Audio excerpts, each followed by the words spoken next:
есть, да, одна очень хорошая история, ну, связана с моим любимым духовым оркестром, потому что, ну, это моя, скажем так, самая первая работа, и по сей день я работаю в духовом оркестре, мне очень нравится.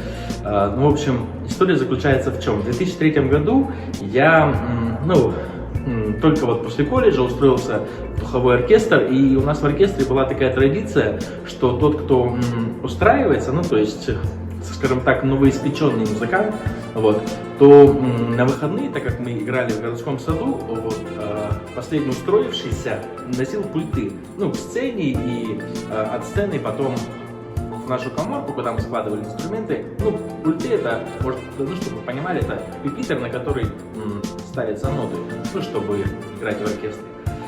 Вот. Ну, меня посадили на первый альт, вот, хотя я по образованию трубач, ну, как бы, и я хотел играть на трубе, но опять же, новичков, ну, обычно всегда сажали на такие, ну, как бы, не то что менее значимые, но на инструменты, которые проще, ну, на которых проще играть.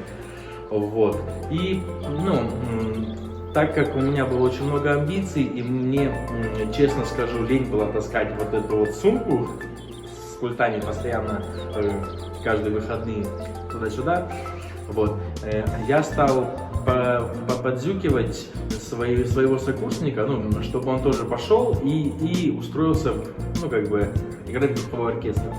Вот. И подходил к руководителю, ну, и руководителю я говорил, что у меня есть очень хороший друг, как бы, ну, он мой сокурсник, ну, и он прям очень хочет устроиться в оркестр. Хотя на самом деле он как бы не особо горел желанием.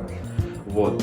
Ну, и в общем вышло так, что, ну, как бы по истечении месяца я все-таки, ну, добился того, что я одного уговорил пойти устроиться в оркестр, ну, и, ну, как бы, и руководителя уговаривал, чтобы этого парня взяли в оркестр. Этого парня зовут Григорий Федорченко, вот. В общем, его взяли в оркестр, и вот это вот обуза вот этого отношения пультов, ну, буквально через месяц от меня перешла к нему, и это, ну, как бы, на тот момент, наверное, был один из моих самых, ну, таких счастливых дней, ну, такая каверзная история.